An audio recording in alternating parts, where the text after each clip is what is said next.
Hi everyone, welcome to Being Youthful. I am Kim Biegler, the owner of Ewethful Fiber Farm and Mill, and I am sitting here in Halsey after a long trip down to California. Not long, but a lot of driving, and I'm back. I'm back in the mill. So if you are new, welcome. I will talk a lot about wool, and so if you like wool and yarn and hand spinning and all those things, you have come to the right place.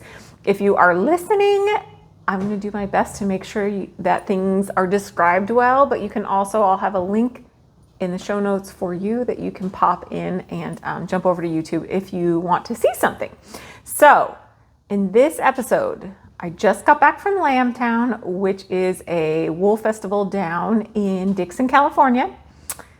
So I'm going to do a quick recap on that. I took an indigo dyeing class, a hand spinning class, went to a mill down there, a wool mill of the person that I know, but it was exciting to get to see her place. And I've got some mill videos, just some quick mill videos from here. So they'll be a lot of fun. And I'm wearing my Wendy's favorite shawlette. The weather has shifted. Okay, we're done. That was the intro. We're jumping in now. So the weather has shifted. So I left Oregon and I think it was, I had pulled out some wool. Because fall had hit.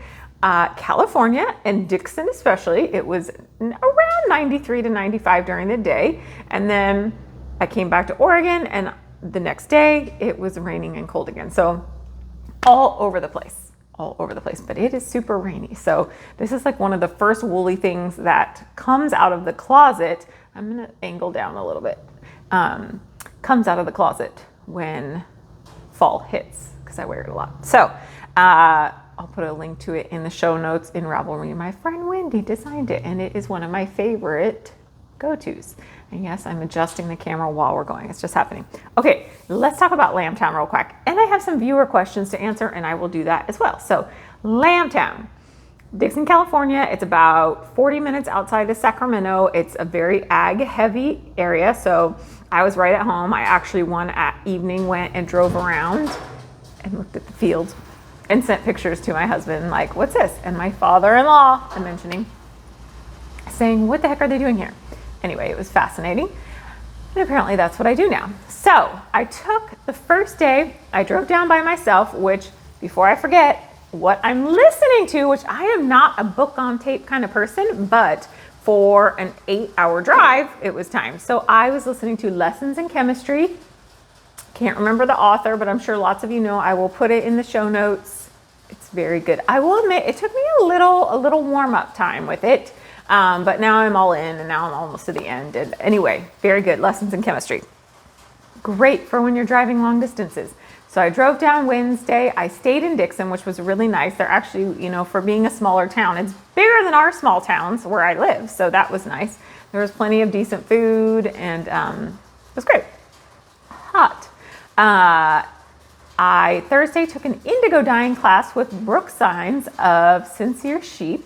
She has been naturally dyeing for like 20 years. So much information on the history of it, just in depth, the who, what, where, why, how. So by the time we got to start to making the indigo dyeing vats, which for those of you that don't know, indigo dyeing is a way of natural dyeing. It yields a blue color, shades of blue. And then, of course, you can play with it. After that, you can add different colors to get it away from the blue color. So she just was a wealth of information, a joy to take a class with, really fun.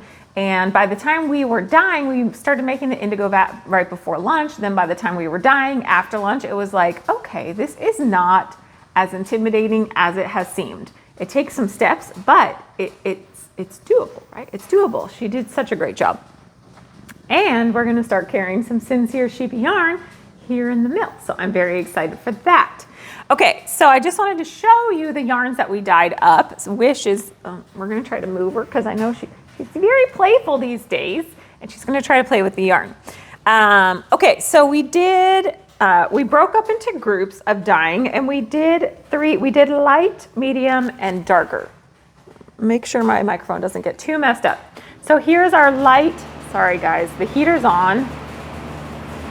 I needed to dry out some stuff a little bit. So here is our light, which you may not be able to, but light, medium, dark, which is determined by how long you leave the yarn in, and how many dips you do.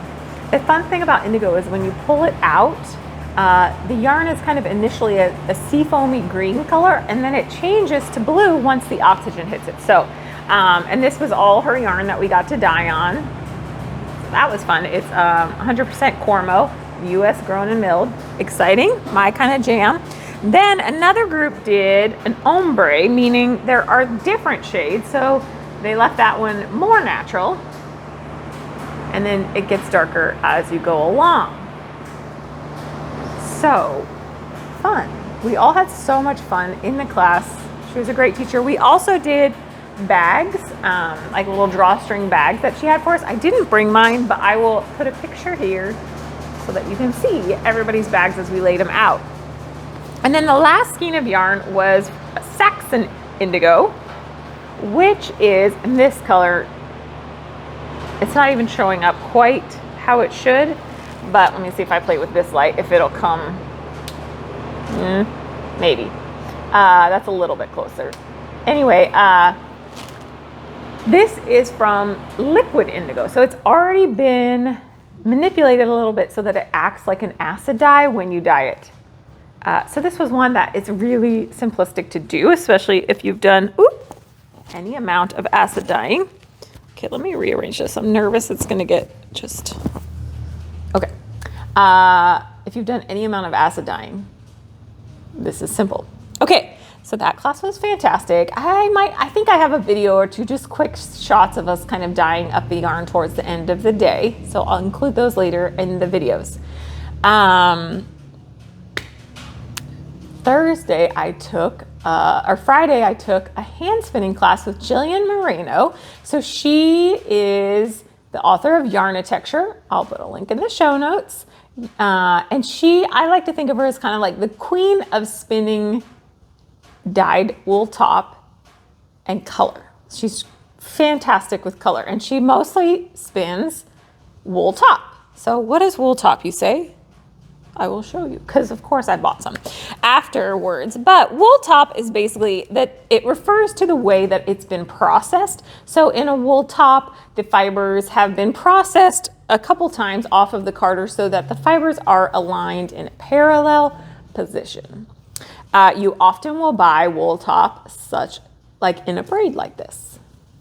And that's just the indie dyer's way of like, you know, folding it up and making it look extra pretty, is they put it in this braid. So this whole class was about working with wool top. So the specific style of how this wool was processed, all different types. You can get, you can't get all wools, and you know, just not all wools are processed to top. What I make here in my mill is roving or bats. It's different. It's processed different. The fibers aren't as aligned. That's the long and short of it. So this was a class on just playing with color, understanding wool top, how to work with it, different ways you can spin it. I'm going to show you what I did, because she was very, we did a lot of just sampling, which I don't do a lot in my spinning. So it was really fun to, gosh, I look so pale. Did it look better? Sorry, you all. If you're just listening, don't worry about it.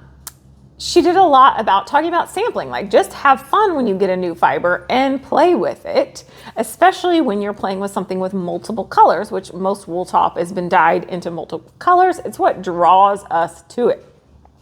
So she had us doing a lot of sampling in class, just playing with different ideas. So I thought I'd show you where I got.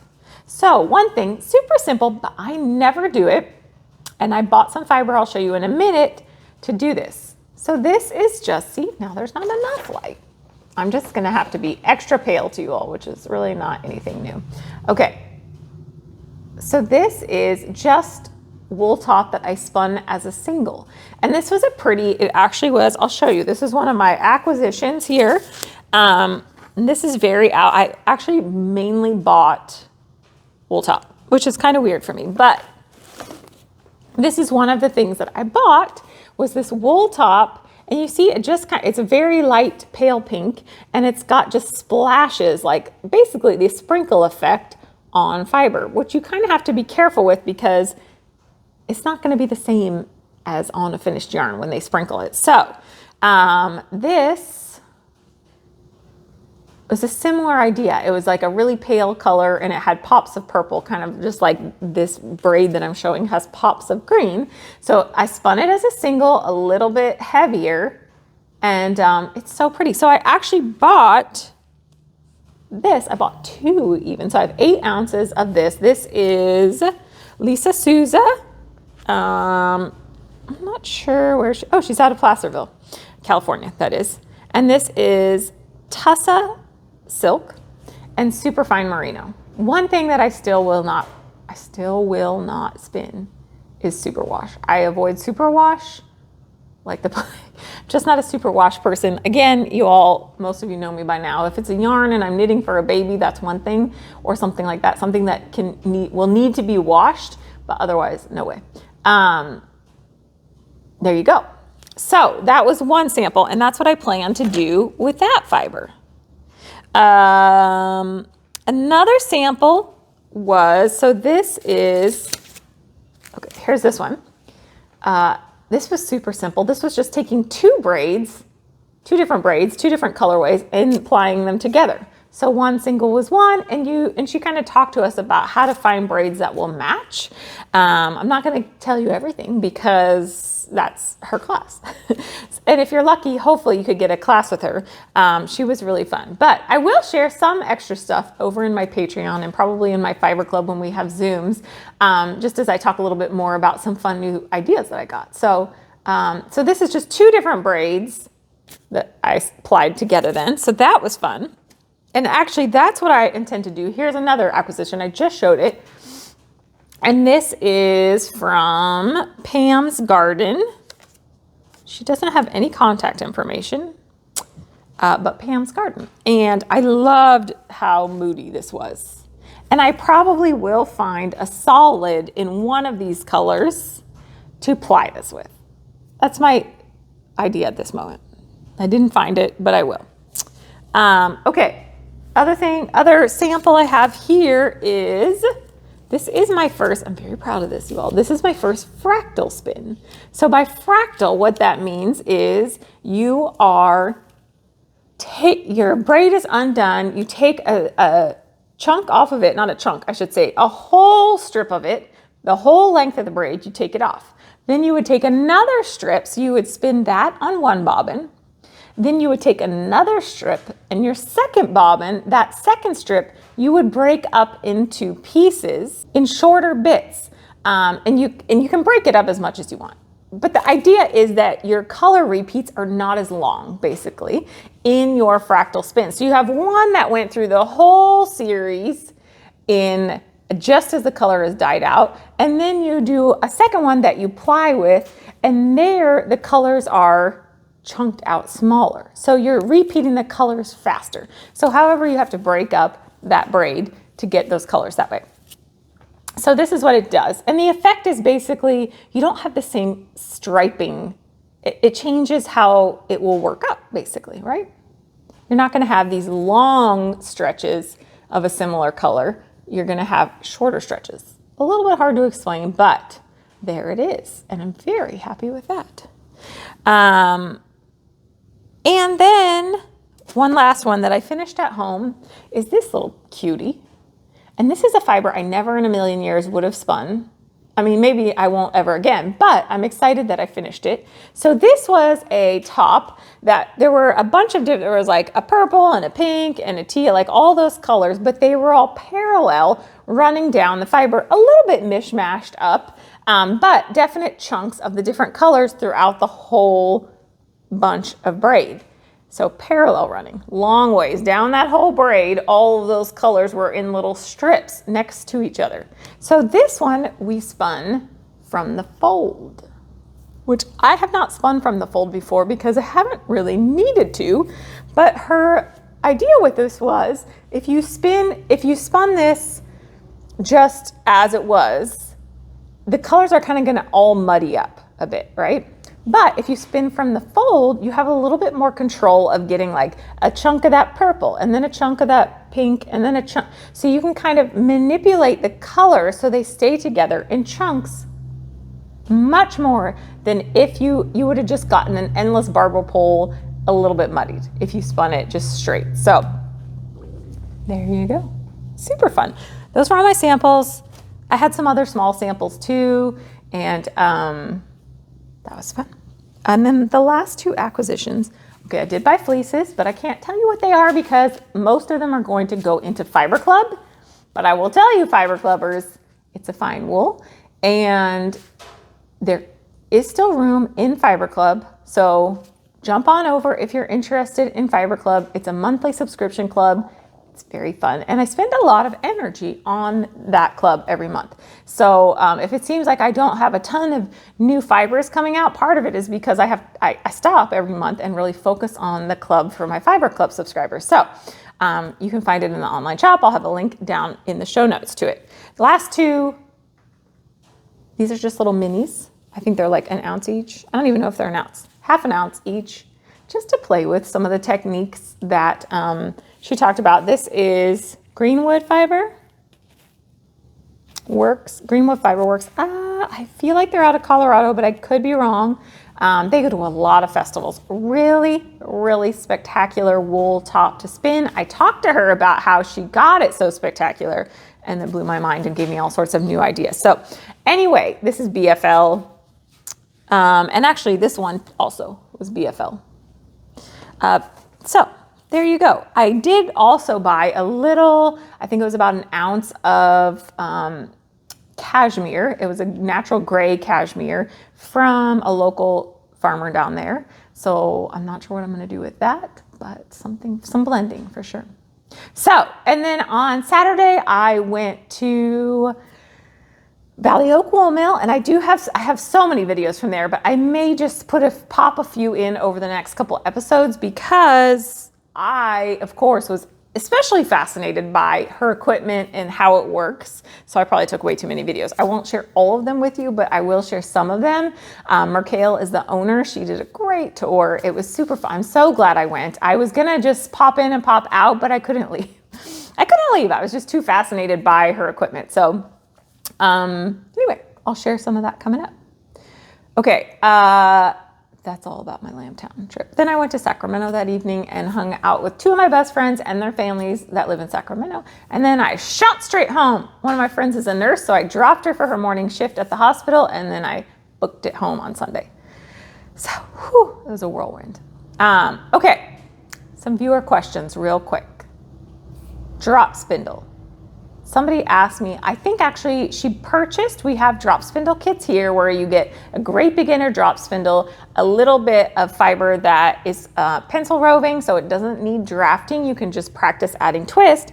And then you also, I think, get 2 ounces of a really good beginning wool for hand spinning. And then this person messaged and asked, what do I do now? So I was going to add a clip in here, but I think I might just make a separate video that is a quick, so you've spun a single on your drop spindle, now what? So stay tuned for that. It'll be out in the next couple days.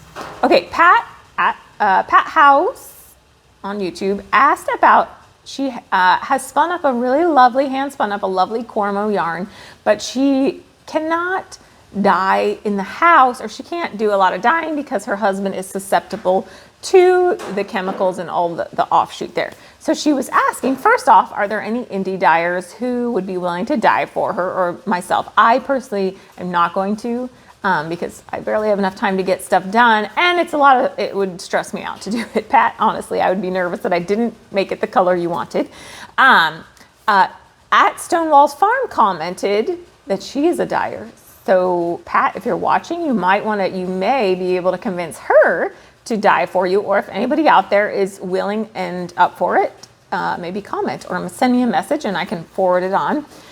She also mentioned maybe trying to dye it with Kool-Aid or food coloring, which are very non-toxic, easy ways to dye. My other thought was Abundant Earth dyes is also a very simple way. There's not a lot of extra. You can use a large mason jar. You mix their dye in with hot water. They give you everything you need. Put the lid on, done.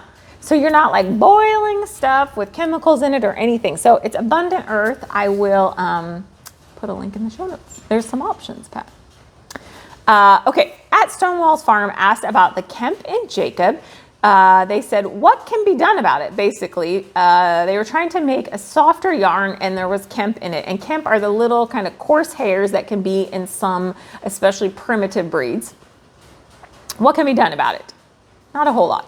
A fair amount of Kemp does fall out when you're processing it. I will say that, especially if you're hand processing it, you could probably comb it. If you comb it, a lot of those extra are going to drop out more than they would so with carding. So that's one option. There is, I believe, I'm going to, for some reason, I'm spacing her name, but there is a farm here close by. She has gorgeous Jacob. She does not have Kemp on purpose. She's like breeding for no Kemp in her Jacob yarns. I will put her name in the show notes because I am spacing out completely right now. Beautiful Jacob. Okay, the sheep whose fleeces she's working with are coming from another farm where they were breeding on a heavier basis, and now these Jacobs are coming to a smaller farm where they'll get more personalized care. And the question was, will the Kemp diminish as they get a more personalized, perhaps better care? I would say no. It really is breeding, and it's just kind of a common thing in Jacobs.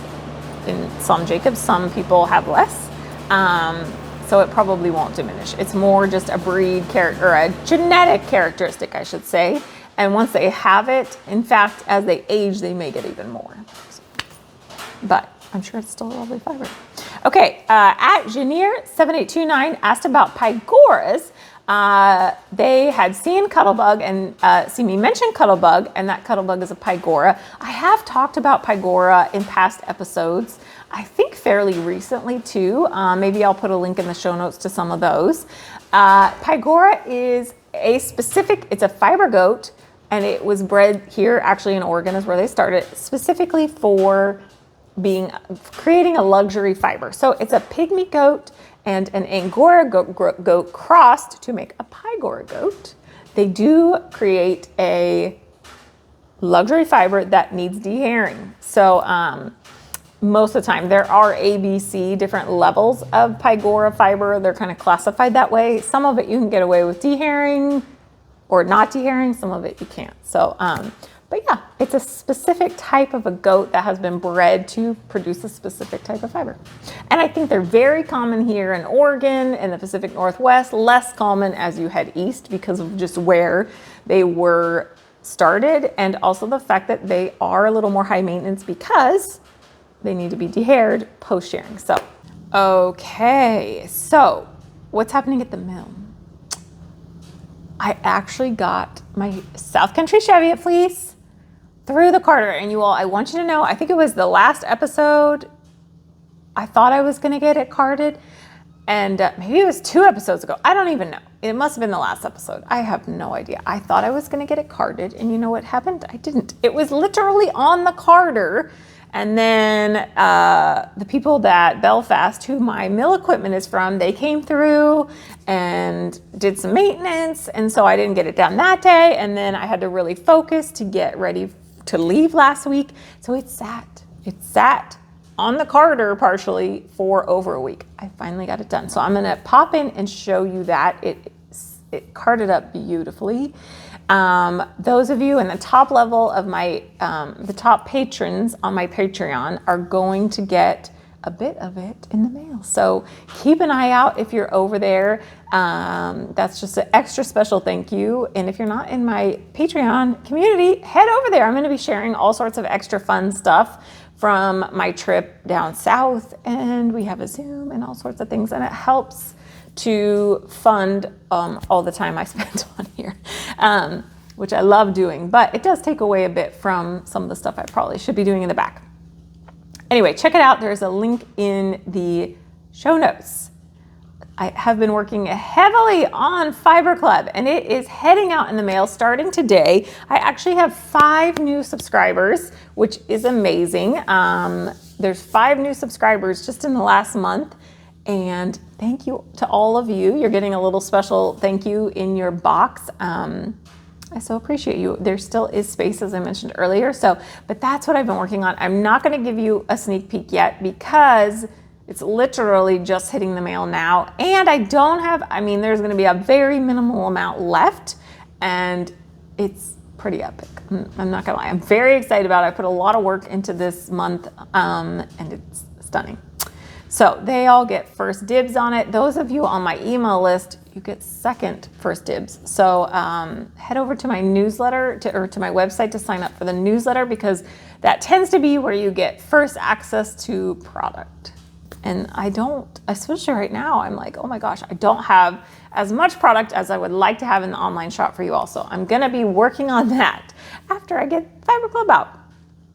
Anyway, thank you to all my Fiber Club subscribers. Thank you to all of you. Everybody gets a thank you, but my Fiber Club subscribers, those of you that shop from me, and my patrons, thank you for keeping the bills paid and the lights on and the carter running for sure.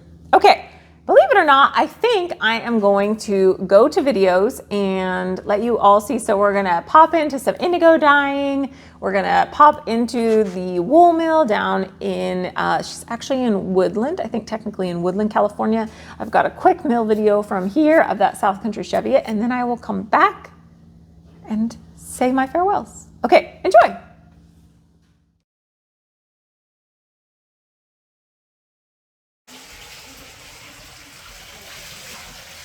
This is her extractor, so when she needs to pull extra water out. And we've got some wool drying over here. I mean, if I left it in... Here's a fleece she just showed us. I'm gonna walk over. I'm gonna sneak next to you and see if I can get a video of what you're doing. So what do you do? Do you mind? Oh yeah, so this one just got done with its first rinse. Okay. So we're using the water from here and pouring it to here. So this one's about ready to do its first soak. And then this one is getting re-washed. So it's on the last step of the process where it's got its vinegar rinse. Gotcha. So this is about ready to go into the extractor. So it gets all the leftover grass and debris out of there, and then it'll dry, and then we'll rack it over there. Cool. Yeah. It's a fun setup. You get warm this right now, huh? You're yeah. like, I thought I wasn't getting warm anymore this year.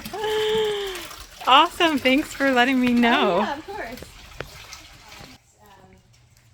I'll make batting here, I'll make roving, or carded fluff. Anybody that wants to just kind of like stuff pillows, or I even have some people that stuff the machine. And that's breed specific. So there's certain breeds that are heavy wools, and there's certain breeds that are lighter weight. And the lighter weight ones are actually much more dense, and so I want actually a very light, a small drop, because there's many more individual strands of wool. Typically it's also a finer wool that is weaker, not so strong. And so my card doesn't do anything super fine like merino. I'd have to really say no to something that's merino.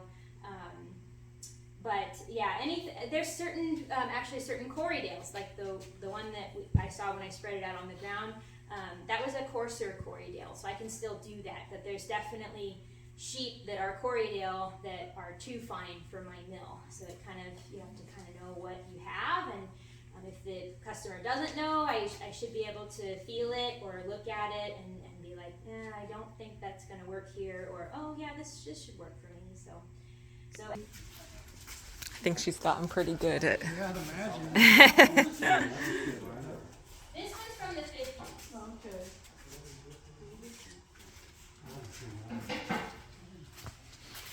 And so it will come out looking just like this. If it was for roving, you can kind of line up in here. Oh, so it comes. Yeah, it'll come out through here, and then I'll funnel it down into here, and this will start coiling round and round and into a bag that's very nice and organized. And so, yeah, this could be a finished product for somebody that wants to spin by hand. They would ask for this product. At least 3 or 4 rovings at a time through the pin drafter. I'll just set it up just as a demo. And I'm doubling these up because they're small, but like I said, it's just a demo. I just start feeding it through the machine. Put it back, and then I jog the wool through, and it would come out here, and I feed it all through here. And then again, very similar to what's coming off of the card. It's just a nice, pretty, coiled up bag of roving at that point. Didn't quite get fully set up for you guys, but there. That is just, I mean, this hasn't been pin drafted, but I'm pretending like this is exactly what it would look like if it had been pin drafted. It actually would be thin, but also starting to make those fibers a little bit more parallel with one another. It's not machine, but this is a pin drafter, so they're starting to become more and more parallel with one another, but they won't be perfect as if it was coated. And so, yeah, sometimes like an experienced hand spinner would ask for it to be pin drafted. I have done that for people, but mostly. What you're going to do, and actually I'm going to go grab something and I'll demonstrate to you. But what you're going to do is you're going to just slowly lower it in. We're just, like, for as excited as you are, you're just going to, like, sink into that deep breathing, like, just, like, exactly, be one with the wind, be glad it's windy, like, breezy, that feels good. And then you're going to just slowly go in, and two people can do it together, one person can do it. It's up to you how you want to do it. Slowly go in, and then however long you're putting it in, how long you're putting it in, tie it as a group. Can you give us a range? Yes. So you want to do that, and your final judge is your lightest color because you're doing an ombre, and you really wanted it to be light. But you want to do two dips.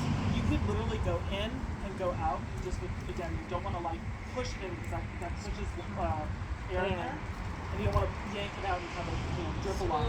But you can just go and then take it right out of the So that's like that's the most extreme in terms of fast. You can leave it in there for multiple minutes. I have walked away and gotten distracted inside and left it in for 5-10 minutes. Even though it's upline and it doesn't love it, it's still like, it's okay. But in this case, I would say, keep your dips around 30 seconds, 60 seconds-ish, and maybe go for multiple, and try to build up the color with multiple dips. You can even go to 90 seconds if you're dark, but you can do 90 seconds. Medium, maybe you keep it at 60.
Strong fleece.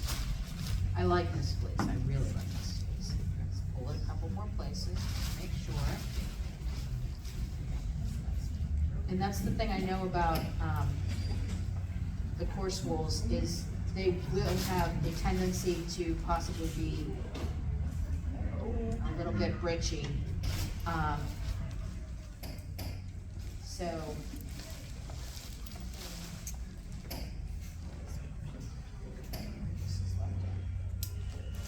this is a lovely fleece on the outside. It's well prepared, it's well rolled, it's presented well. It could benefit from a little more skirting.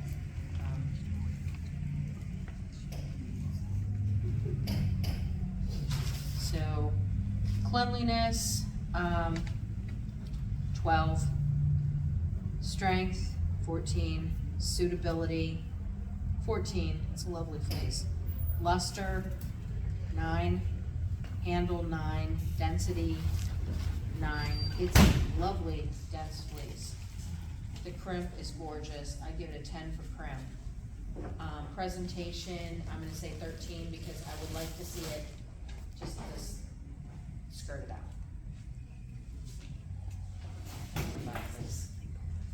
Seriously, friends don't let friends buy fleeces. Okay. This needs to be skirted. What number?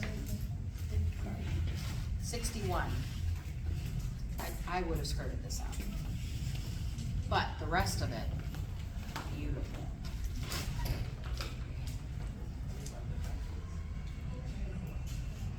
Bright, lovely, beautiful hand. Beautiful, beautiful hand. But this is obviously leg wool. Has mud balls hanging off of it. This is why I drop things on the table.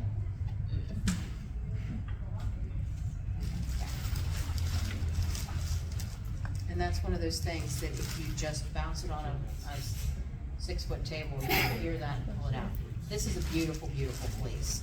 It needs skirted. Cleanliness, 13. Strength, 14. Suitability, 14. Luster, 9. It's a beautiful fleece. Handle, 9. Density, 9. Crimp, 9. Presentation, 13. Just because of this stuff.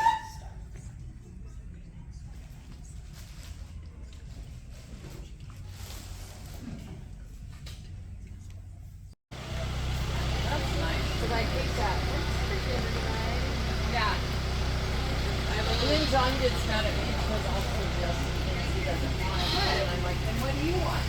You can. I did. And you didn't want it. So now it's your turn.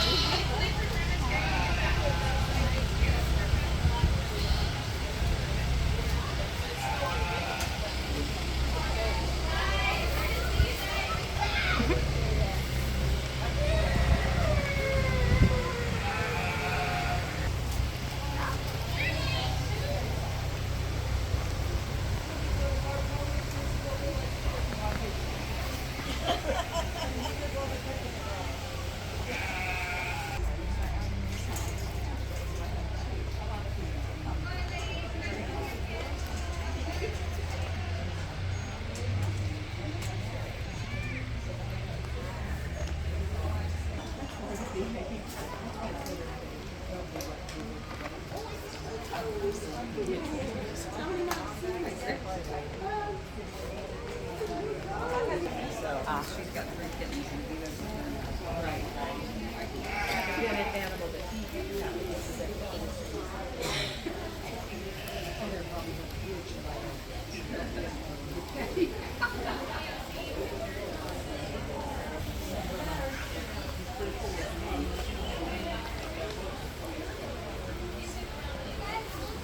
You're gonna buy a table home? You'll try to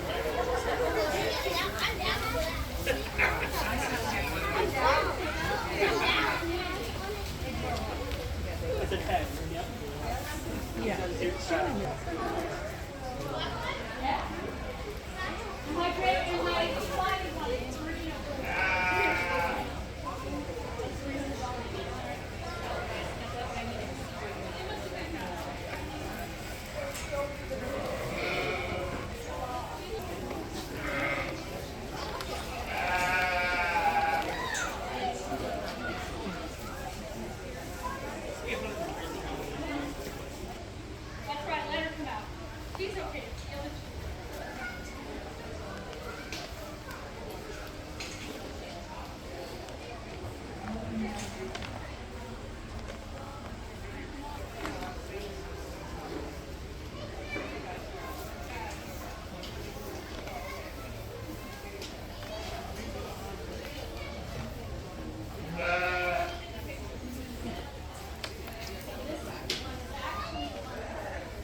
and it's like 15 minutes. It's like a kindergartner. If you want a kindergartner to draw a straight line, you better work 5 minutes, because in the next 5 minutes it's going to go woo-hoo-hoo, because that is way more fun. These dogs are the same way. You can get them to drive in straight like you want to for about 5 minutes, and then they start going, woo, this is way more fun. So it's all about timing. But if you could get out there with one of these dogs at being a year old, a couple times a day, 15 minutes, 30 minutes tops, within 6 months, man, you see major changes lie down. So, are you working? Give me 1 second. Are you working? Easy. That'll do. I will walk out and talk. You work.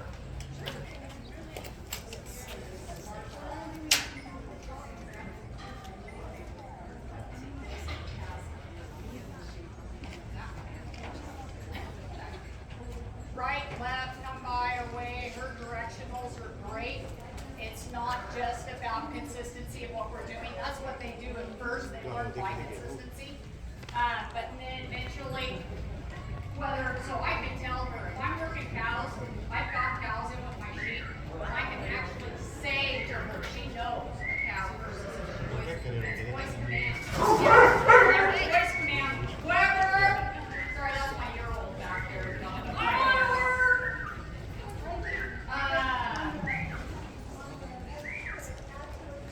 So yeah, voice commands to get them to move the stock to where they're going.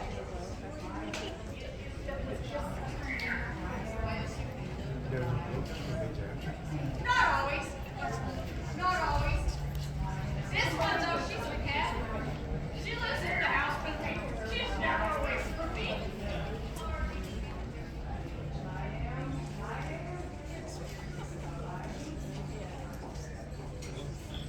Depends on the handler and the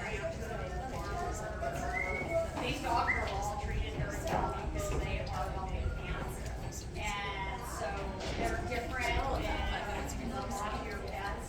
They're very well fed, they're very well loved. They go a lot because they're being worked and handled a lot. So, I mean, do you think, and most of the time, some people, like when you're working on a farm and things, or living on a ranch, you would get the summer or winter off. We were off because it was wet and rainy.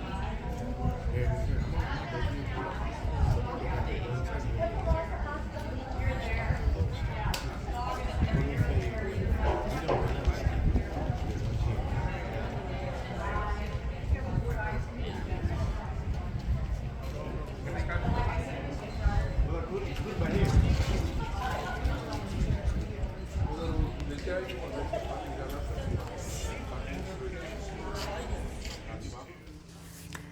Okay. I think that's it for this episode. As always, it goes way longer than I mean it to. I really do try to keep them to a half an hour.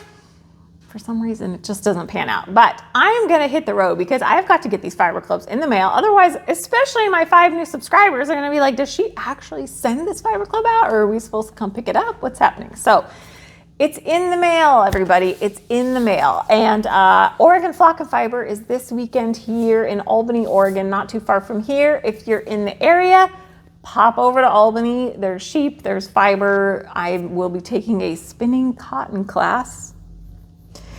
So we'll see how that goes. I'm sure I will share with you next week how it went. Hopefully I'll have a sample of some cotton yarn that I spun. We'll see. Okay. Thank you all so much for spending a bit of your day with me. I so appreciate you all. Until I see you next week, or maybe in that little drop spindle mini thing I'm doing. But until I see you soon, make so many pretty things, stay healthy, and oh my goodness, be kind to all of those around you. All right, I will see you soon. Thank you for watching. Don't forget to subscribe, comment. I love it all.